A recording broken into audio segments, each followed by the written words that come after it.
오전 7시 지겹도록 울리는 알람 소리에 간신히 잠에서 깨어 스마트폰부터 찾아 헤맵니다. 변함없이 반복되는 출근길의 시작이죠. 세수를 하고 인파로 붐비는 지하철에 몸을 실으며 애써 자신을 위로하곤 합니다. 이 정도면 괜찮아. 남들만큼은 벌고 있고 직장도 안정적이니까. 하지만 문득 확인한 통장 잔고는 당혹스러울 만큼 초라합니다. 월급날까지는 열흘이나 더 버텨야 하는데 잔액은 이미 바닥을 드러내고 있거든요. 분명 작년보다 연봉은 오른 것 같은데 생활은 오히려 더 고달파진 것 같은 기분을 느껴본 적 없으신가요? 사실 이건 단순한 착각이 아닙니다. 2026년 3월 한국경영자총협회가 내놓은 통계 자료를 살펴보면 상용 근로자의 평균 연봉이 최초로 5천만 원 시대를 열었습니다. 정확히는 61만 원에 달하죠. 뉴스 기사만 훑어보면 꽤 풍요로워진 것 같지만 이 수치에는 묘한 함정이 숨어 있습니다. 겉만 번지르르한 반쪽짜리 진실이거든요.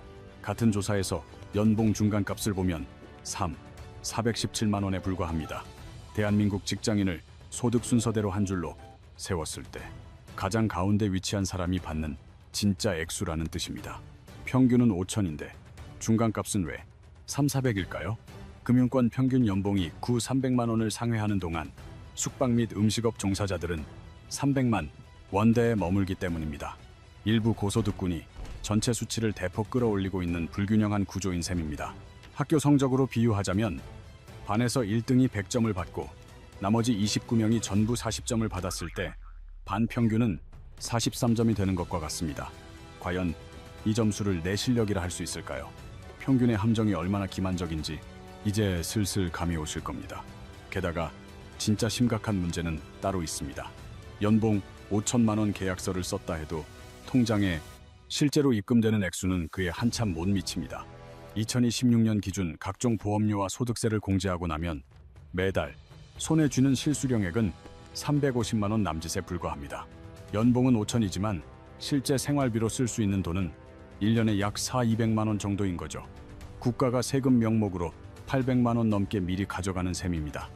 시스템 자체를 비난하려는 게 아닙니다. 진짜 곤란한 상황은 지금부터 시작이라는 점이 핵심이죠. 서울에 사는 35세 직장인 박지수 씨의 이야기를 해보겠습니다.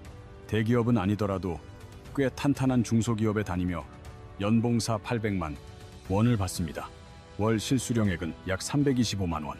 주변에선 혼자 살기에 넉넉한 수준이라며 부러워하기도 합니다. 지수 씨의 가계부를 한번 들여다볼까요?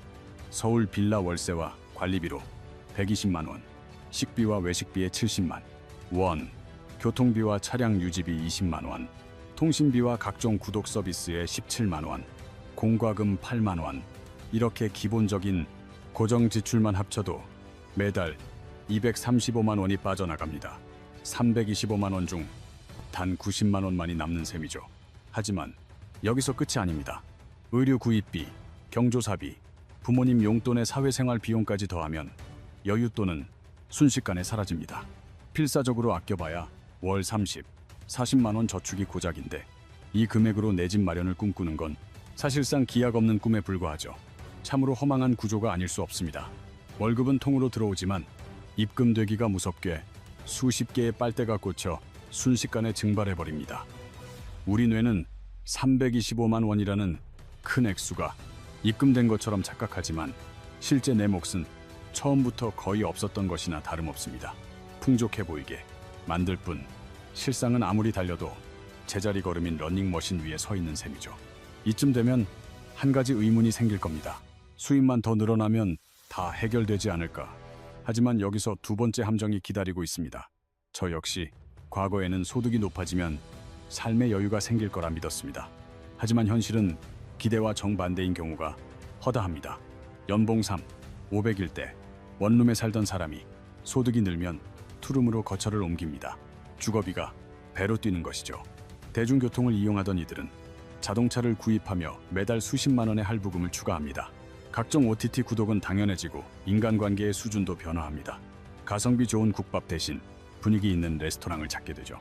소득의 증가 속도보다 소비의 팽창 속도가 훨씬 더 빨라지는 현상입니다. 이건 본능입니다. 수입이 늘었으니 보상받고 싶은 심리는 지극히 당연하니까요.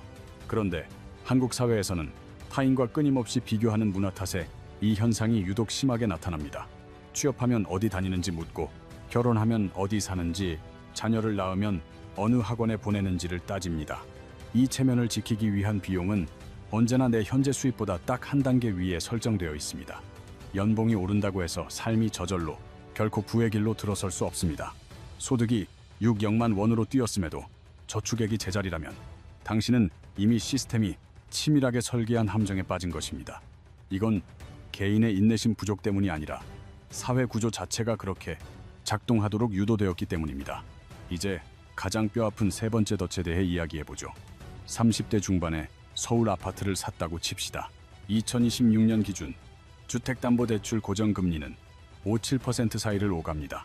4억 원을 5.5% 금리로 빌렸을 경우 매달 상환해야 할 원리금만 227만 원에 달합니다.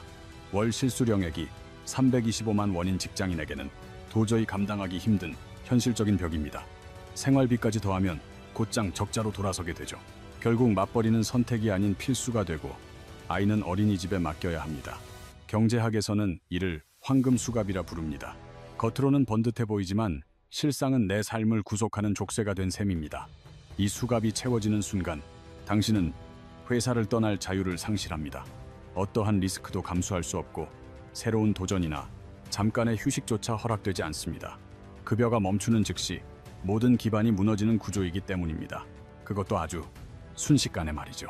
제 지인은 연봉이 8억만 원을 넘는데도 늘 경제적 불안감을 느낀다고 합니다. 대출 이자와 자동차 할부, 학원비 등 고정 지출만 매달 500만 원을 상회하거든요. 어느 날 연봉이 500만 원 올랐을 때 그 친구가 그러더군요. 좋긴 한데 금리와 물가도 같이 오르니까 삶이 하나도 안 바뀌어. 수입은 늘었지만 경제적 자유는 단 1%도 나아지지 않은 것. 이것이 황금 수갑의 본질입니다.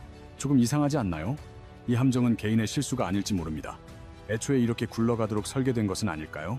학자금 대출로 시작해 취업 후에는 수입에 맞춰 생활 수준을 높입니다.